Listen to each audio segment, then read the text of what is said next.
दोस्तों सोचिए, आपका कोई भाई या बहन हो और आप उससे 2 साल नहीं, 10 साल नहीं, बल्कि 76 साल से ना मिल सके, ना उसका चेहरा देख सके, ना उससे बात कर सके, ना उसे गले लगा सके। और फिर एक दिन बॉर्डर के उस पार से एक बूढ़ी खातून आपको देखते ही रो पड़े और कहे, वीर तू आ गया, जैसे उसे अभी भी यकीन ना आ रहा हो। दोस्तों ये कोई फिल्मी कहानी नहीं, ये एक सच्ची कहानी है।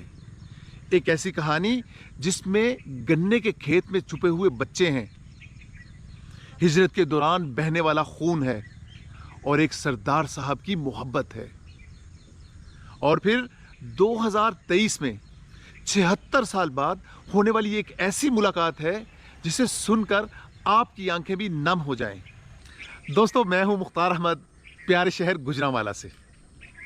आज मैं आपको एक ऐसी कहानी सुनाने जा रहा हूं जो मुझे खुद डॉक्टर मोहम्मद इस्माइल साहब ने सुनाई। उन्होंने मुझे सिर्फ ये कहानी नहीं सुनाई, बल्कि वो इस कहानी के एक जिंदा, जीते जागते और अहम तरीन किरदार हैं। मशरकी पंजाब में नकोदर के करीब एक गांव था, मियांवाल अराइयां। साल 1947 जब पंजाब जल रहा था, हर रात एक नई अफवाह, हर सुबह एक नया मसला और हर शाम एक नया खौफ। फिर एक रात खबर आई कि बलवाई गांव पर हमला करने वाले हैं। डॉक्टर इस्माइल साहब के वालिद मोहम्मद मुबारक साहब एक लम्हा ज़ाया किए बगैर उठे। उन्होंने अपने चारों बच्चों को जगाया और रात के अंधेरे में गांव से बाहर निकल गए। गांव के बाहर गन्ने के खेत थे और इन खेतों के दरमियान एक तन्हा टल्ली का दरख्त था। मुबारक साहब ने अपने बच्चों को उस दरख्त के पास बैठाया, फिर उनकी तरफ देखा और आहिस्ता से बोले, अगर मेरी आवाज़ सुनाई दे, अगर तुम्हें लगे कि तुम्हारा बाप बोल रहा है तो बाहर आ जाना, और अगर किसी और की आवाज़ आए तो इन पत्तों की तरह खामोश हो जाना। आपकी सांसों की आवाज़ भी नहीं आनी चाहिए, और जब आपको अपने बाप की आवाज़ सुनाई दे तब बाहर आना। ये कहकर वो वापस गांव की तरफ चल पड़े, जहां खतरा उनका इंतज़ार कर रहा था।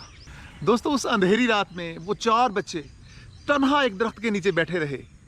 किसी को ये यकीन नहीं था, किसी को नहीं पता था कि वो दोबारा अपने वालिद से मिल सकेंगे या नहीं, क्योंकि उन दिनों बेशुमार बच्चे अपने वालिदैन से बिछड़ रहे थे। 2 घंटे गुजर गए, 3 घंटे गुजर गए, और फिर उन्हें एक मानूस और जानी पहचानी आवाज़ सुनाई दी, बच्चों बाहर आ जाओ। ये मोहम्मद मुबारक साहब की आवाज़ थी, जो खुशकिस्मती से जिंदा सलामत अपने बच्चों के पास पहुंच गए थे। गांव में ऐलान हो चुका था, हिजरत का वक़्त आ गया है। मुबारक साहब ने चंद ज़रूरी चीज़ें उठाईं और कुछ कीमती सामान उठाया, सेहन में गड्ढा खोदा और खोदकर वहाँ दफन कर दिया, शायद इस उम्मीद पर कि एक दिन वापस आएंगे।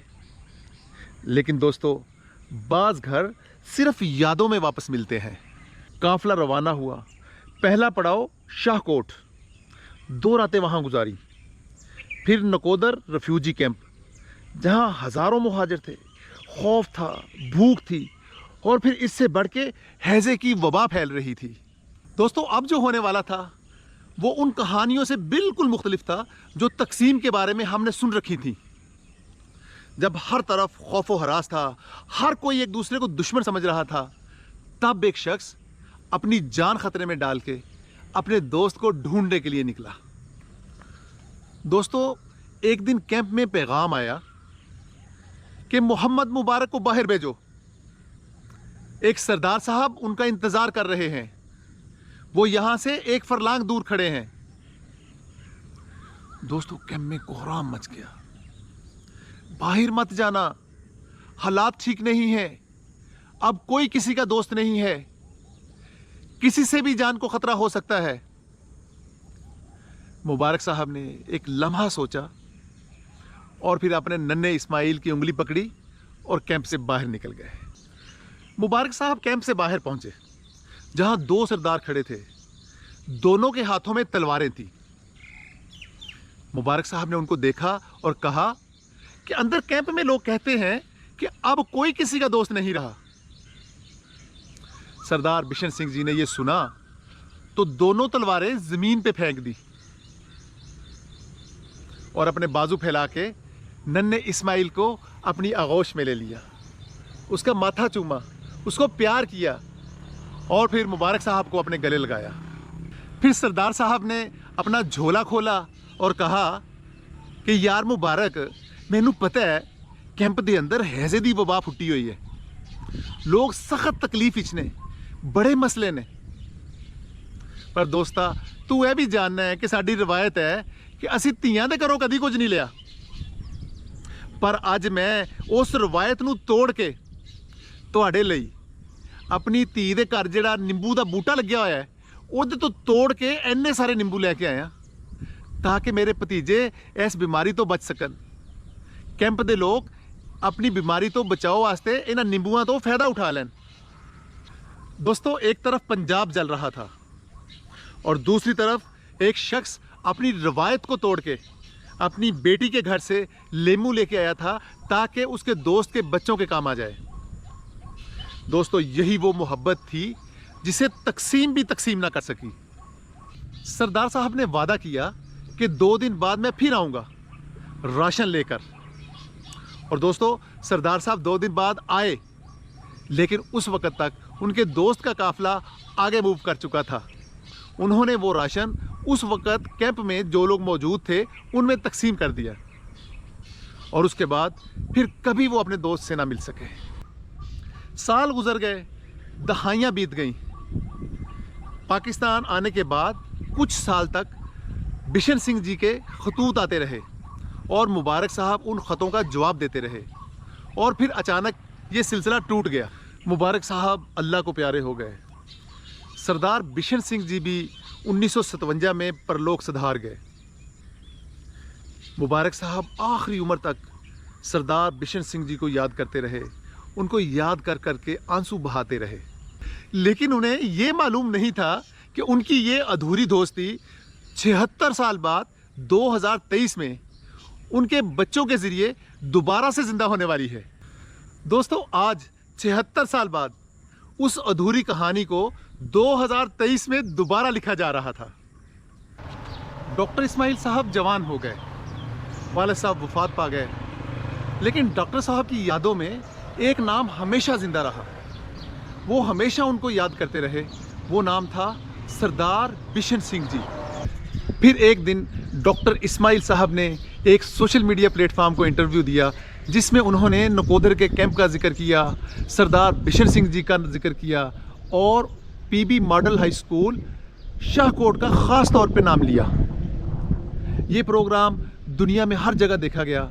हवा के दोष पे ये दूसरे बर्रे आज़मों तक चला गया, जहां बर्रे आज़म ऑस्ट्रेलिया में एक नौजवान ने इसको देखा। उसने जब इस प्रोग्राम को देखा तो उनका दिल धक से रह गया। उन्होंने सोचा कि ये तो मेरे बापूजी की कहानी है। फिर उन्होंने डॉक्टर साहब से टेलीफोन पर रब्ता किया और उनको बताया कि डॉक्टर साहब, मैं वरिंदर सिंह हूँ, सरदार बिशन सिंह जी का बेटा। मेरी एक बहन नकोदर में है जिनका नाम सुरिंदर कौर है, वो आपसे मिलना चाहती है। बहुत दिल करता है उसका आपसे मिलने को, वो बेचैन है इसके लिए। वरिंदर सिंह ने अपनी बहन सुरिंदर कौर का टेलीफोन नंबर डॉक्टर इस्माइल साहब को दिया। डॉक्टर साहब ने वो टेलीफोन नंबर इंडिया में मिलाया तो आगे से बहन सुरिंदर कौर ने टेलीफोन को उठाया।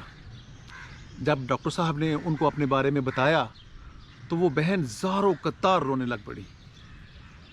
उन्होंने कहा कि वीर, तुसी इन्नी देर कित्थे सी?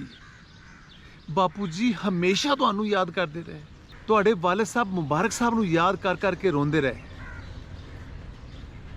असी जदों भी बापू जी दी सेवा करदे, उन्हां दे पैर घुटदे ते ओह जदों भी रिलैक्स हुंदे ते हमेशा तकसीम दीयां गल्लां करनियां शुरू कर दिंदे ते उन्हां दीयां गल्लां हमेशा मुबारक साहब ते आके मुकदियां ते जदों मुबारक साहब दा जिक्र आंदा ते ओह हमेशा ज़ारो कतार रोन लग पैंदे।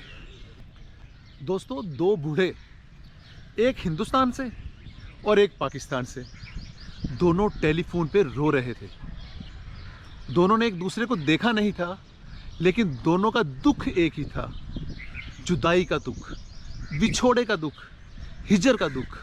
टेलीफोन पे मिलने के वादे हुए, लेकिन वीज़े लगने कब आसान थे। लेकिन वरिंदर कोशिश करता रहा और फिर एक दिन 2023 में वरिंदर ने डॉक्टर साहब को फ़ोन किया कि डॉक्टर साहब, सुरिंदर बहन का वीज़ा लग गया है, वो करतारपुर कॉरिडोर से पाकिस्तान आएंगी, आप भी वहाँ जाके उनसे मिल लें। डॉक्टर इस्माइल साहब फैसलाबाद से अपने भतीजे और बहू के साथ निकले। तोहफे तहाइफ उनके साथ थे।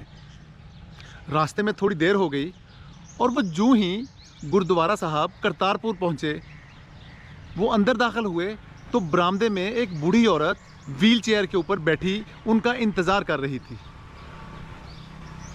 सुरिंदर कौर सरदार बिशन सिंह जी की बेटी, वो पहले ही गुरुद्वारा साहब पहुंच चुकी थी। डॉक्टर साहब कहते हैं कि जब मैंने अपनी बहन सुरिंदर कौर को देखा तो मेरी चीखें निकल गईं, आंखों से आंसुओं का सैलाब रवां हो गया। जज्बात थे कि काबू ही नहीं आ रहे थे। 2023 में 76 साल बाद दो बहन भाई आपस में मिल रहे थे। दोनों बहन भाई बैठ गए, बातें शुरू हुई। 4 घंटे पता ही नहीं चला कब बीत गए बातें करते करते। खाना भी ना खाया इस लालच में कि जो टाइम खाने पे खर्च होगा वो बातें ही कर लेते हैं, दोबारा पता नहीं कब मिलना होगा। इस मुलाकात में एक लम्हा ऐसा आया जो मेरी रूह को छू गया। सुरिंदर कौर ने अपनी बेटियों को आवाज़ दी, नी कुड़ियो, भरा ने हाली तक रोटी नहीं खाधी, इन्हू रोटी दियो। और फिर बातें करना शुरू कर दी। जब कुछ लम्हे लड़कियों ने तवज्जो ना की, वो फिर बोली, नी कुड़ियो, तुसा सुनिया नहीं, मैं तुहानू आख्या है मुंडा भुखा बैठा है, उन्होंने रोटी दियो, तुसी हाले तक उन्होंने रोटी नहीं दी। डॉक्टर साहब कहते हैं बहन की ये बात सुन के मेरी आंखों में आंसू आ गए। भाई हमेशा बहनों के लिए मुंडे ही होते हैं, बेशक उनकी उम्र 80 साल हो जाए। फिर दोनों बहन भाइयों ने आपस में तहाइफ एक्सचेंज किए। सुरिंदर कौर अपने भाई के लिए जोड़ा और लोई लेके आई थी और डॉक्टर साहब ने अपनी बहन को 2 जोड़े दिए, और बाकी लोग जो आए थे उन सब के लिए भी फर्दन फर्दन तहाइफ थे। और फिर वक्त ख़त्म हो गया और उनको बताया गया कि अब ये वापस जाएंगे। दोनों एक दूसरे से दुखी दिल के साथ गले मिले, आंखों में आंसू लिए बहन गाड़ी में जाके बैठ गई और दूर तक अपने भाई को हाथ हिला के बाय बाय करती रही। फिर हफ्ते के बाद सुरिंदर कौर बहन का दोबारा फ़ोन आया। वो डॉक्टर साहब से कहती हैं कि वीर, असी 76 साल बाद मिले 4 घंटिया वास्ते, तो हुण दोबारा सानू विछड़िया पूरा हफ्ता हो गया, हुण मिलन तो बगैर वक्त नहीं लंघदा। दोस्तों, ये थी कहानी सरदार बिशन सिंह जी की और मोहम्मद मुबारक साहब की, डॉक्टर इस्माइल साहब की और सुरिंदर कौर जी की। वो दोनों एक मुद्दत के बाद मिले। उन दोनों के दरमियान रिश्ता था मोहब्बत का। वो मोहब्बत के रिश्ते से एक दूसरे के बहन भाई थे। दोस्तों, करतारपुर कॉरिडोर ने ये साबित किया कि अगर 2 मुल्क चाहें तो ये सरहदें मोहब्बत करने वालों को रोक नहीं सकती। करतारपुर कॉरिडोर ने लाखों लोगों को मिलाया। दोस्तों, क्या अब वक्त नहीं आ गया कि इस तरह के और रास्ते खोले जाएं? पाकिस्तान और इंडिया के दरमियान एक तवील बॉर्डर है। उस बॉर्डर के ऊपर इस तरह के कई कॉरिडोर खोले जा सकते हैं जहां लोग डिवाइडेड हैं सरहद के दोनों तरफ। उन लोगों को मिलने का मौका दिया जाना चाहिए, वो लोग आपस में मिल सकें, चाहे थोड़ी देर के लिए ही सही। दोस्तों, ये थी आज की कहानी। उम्मीद है आपको पसंद आई होगी। अगर ये कहानी आपको पसंद आई है तो इसको लाइक कीजिए, शेयर कीजिए, सब्सक्राइब कीजिए और ख़ास तौर पे कमेंट्स कीजिए, और कमेंट में मुलाकात कराओ लिखें। मुमकिन है हमारी ये वीडियो किसी साहिब इख्तियार बंदे के पास पहुंच जाए और लोगों के लिए मिलने जुलने में आसानियां पैदा होने का इम्कान पैदा हो जाए। इजाज़त दीजिए। खुदा हाफिज।